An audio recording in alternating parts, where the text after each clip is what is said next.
Welcome back. On Friday, the Las Vegas Aces will face the Phoenix Mercury in the WNBA Finals. It comes after another big year of growth for the league. But all that success, it's kind of being overshadowed by controversies over leadership and refereeing. On Tuesday, Minnesota Lynx star Napheesa Collier directly called out League Commissioner Cathy Englebert following her team's loss in the semifinals. Here's a little of what she had to say.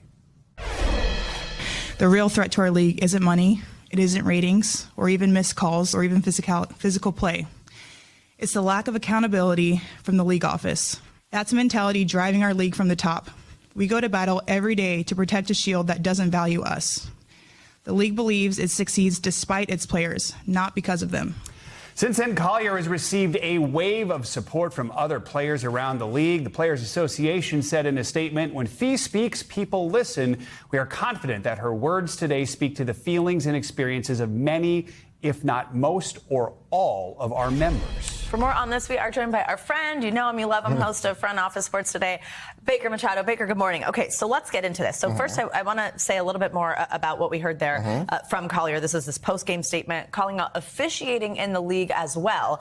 It comes after she and her coach Cheryl Reeve were at the center of an officiating controversy. It was in this playoff game.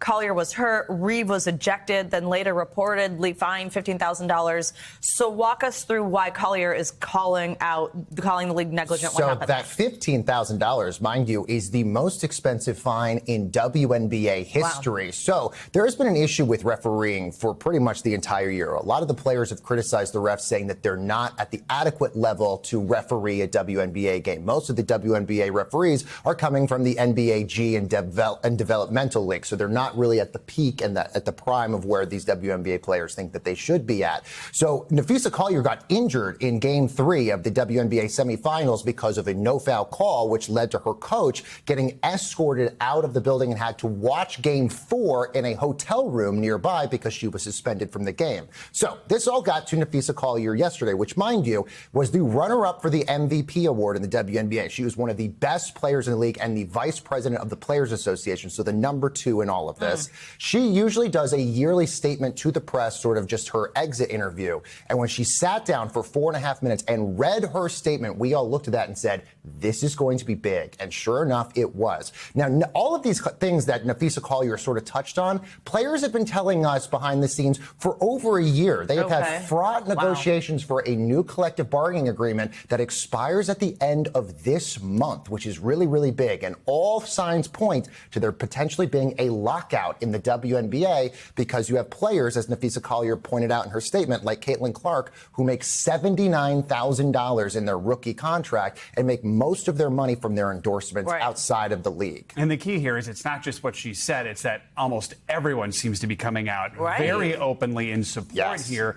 How is the league responding, if at all? Yeah, so this was actually intense because it was universal. Everybody except for, mind you, Caitlin Clark released a statement yesterday. The Fever told us yesterday that Caitlin Clark would not be issuing a statement. And it was a couple hours before Cathy Englebert and the WNBA actually released the statement. And I want to read it to you guys. And I think it's really interesting because she said, "I have the utmost respect for Napheesa Collier and for all the players in the WNBA. I'm disheartened by Napheesa and how she characterized our conversations in the league leadership. But even when our perspectives differ, my commitment to the players and to this work will not waver." What's important here is Napheesa Collier claims that Cathy Englebert told her that players like Caitlin Clark and others should be on their knees thanking Cathy Englebert for the platform that the WNBA has been able to create for players like Caitlin Clark to get these endorsement deals. But what makes this all interesting is Caitlin Clark signed a lot of these endorsement deals before she got into the WNBA. She signed her big Nike deal while she was still in college. So this has now led to this conversation of how much longer does Cathy Englebert, the commissioner of the WNBA, who's only been there for a couple years, how much longer does she stay in charge? And after this, it doesn't look like very long. That's a great question. Okay, so USA Network, I should say, it's currently owned by our parent company, Comcast, spinning off into this new company, but it announced it signed a new 11-year media deal with the WNBA that's going to start next year. I mean, meanwhile, though, players, they don't have their deal done. Where do things stand ultimately with that? Do you see, I mean, I know time is running out, basically. What does that mean? So as you mentioned, the WNBA finals are happening now. We've got the matchup, and then after that, nobody knows. Nobody really knows. And if you remember during the WNBA All-Star game in Indianapolis, the players all wore T-shirts that said, pay us what we deserve. They are going into this negotiation with the new CBA prepared for a lockout. And there's a reason for all of this, because in January,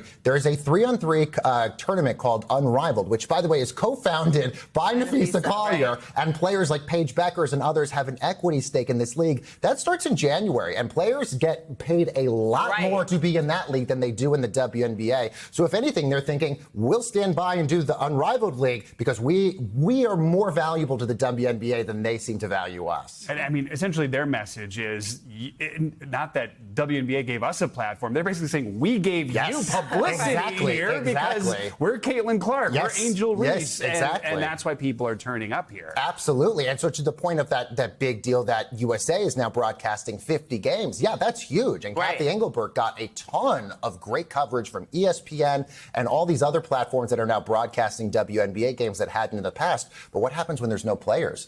All of a sudden, you can't watch those games anymore. So this is going to be really interesting the next 30 days, what happens here. Baker Machado, so interesting.